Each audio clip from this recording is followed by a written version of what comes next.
I got so much motherfucking design on right now. Break it down, bring it back, make it clap. I got 3 old thoughts, new block, wear that thing. Bitches on my line, and you know. Pengertian merkantilisme. Merkantilisme muncul dan berkembang di Eropa pada abad ke-16 sampai 18. Dalam merkantilisme, jika suatu negara ingin mencapai kemakmuran, harus melakukan perdagangan dengan negara lain. Tujuan merkantilisme adalah mengumpulkan emas dan perak atau logam mulia sebanyak-banyaknya untuk dimasukkan ke kas negara. Logam mulia merupakan standar devisa negara. Logam mulia dijadikan ukuran kekayaan, kesejahteraan, dan kekuasaan bagi suatu negara. Ciri-ciri merkantilisme sebagai berikut. A. Negara merupakan satu-satunya penguasa ekonomi. B. Tujuan utama kegiatan perekonomian adalah memperoleh logam mulia sebanyak-banyaknya. Materi selanjutnya akan dilanjutkan oleh Nova Dwi Fatmawati. Latar belakang atau faktor munculnya merkantilisme. Pada masa Renaissance, negara-negara besar Eropa berusaha memperkuat kondisi negara perekonomiannya. Keinginan menciptakan kondisi perekonomian yang kuat mendorong perkembangan merkantilisme. Merkantilisme yang dijalankan negara-negara Eropa tersebut mendorong perkembangannya kolonialisme dan kapitalisme. Lalu ditetapkannya logam mulia sebagai standar ukuran kekayaan suatu negara. Negara-negara Eropa mulai melakukan kerjasama dalam bidang ekonomi.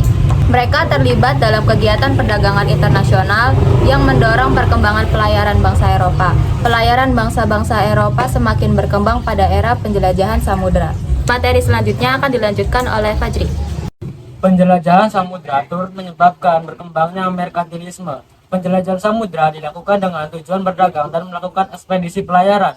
Penjelajahan samudra berhasil menemukan daerah-daerah baru yang dimanfaatkan sebagai tempat untuk memasarkan barang produksi. Keberadaan pasar-pasar baru ini mendorong perdagangan internasional. Dari sinilah merkantilisme berkembang.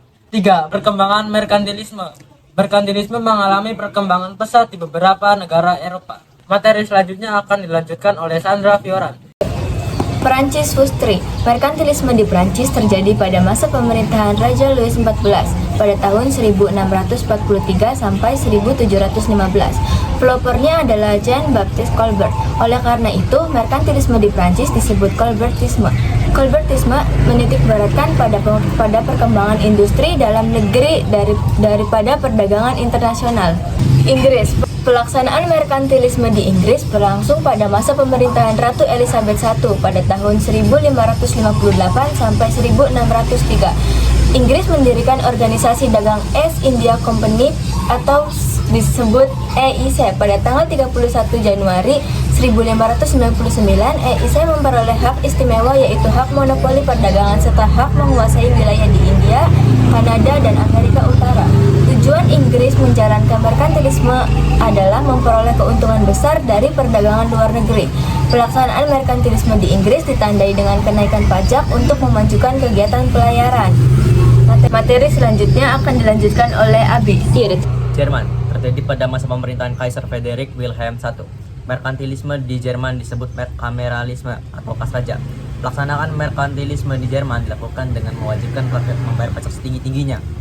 Belanda menekankan pada kegiatan monopoli perdagangan. Pemerintahan Belanda memberikan hak monopoli kepada 2 perusahaan dagang milik Belanda. Kedua perusahaan tersebut yaitu Venerich Oost-Indisch Company atau VOC dan West Indies Company WIC. Pemerintah Belanda lebih mengutamakan kegiatan yang dilakukan oleh VOC. Oleh karena itu, VOC diberi hak istimewa yang disebut hak oktroi. Secara umum, pelaksanaan merkantilisme di negara-negara besar Eropa dilakukan dengan membentuk organisasi dagang yang bertugas mengatur kegiatan perekonomian negaranya. Pada masa abad 19, merkantilisme berkembang menjadi kapitalisme.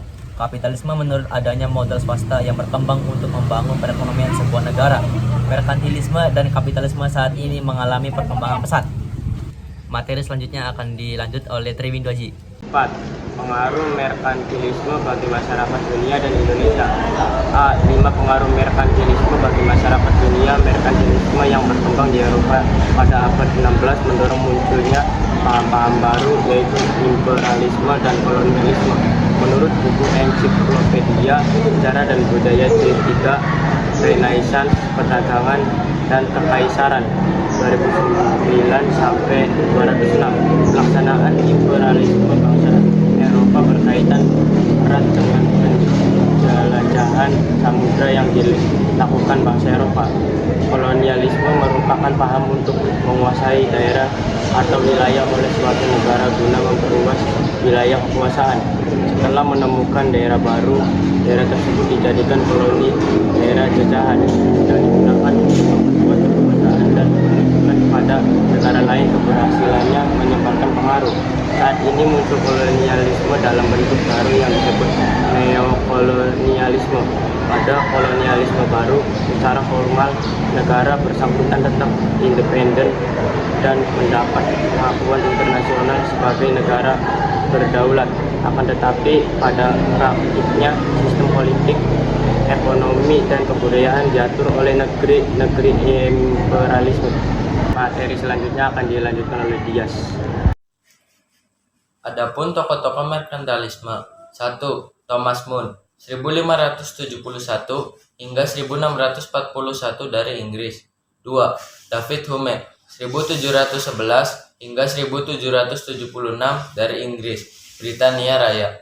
3. William Petty 1623 hingga 1687 dari Inggris. 4. Jean Bodin 1530 hingga 1596 dari Prancis. 5. Jean Baptiste Colbert 1619 hingga 1683 dari Prancis. B. Pengaruh merkantilisme bagi masyarakat Indonesia.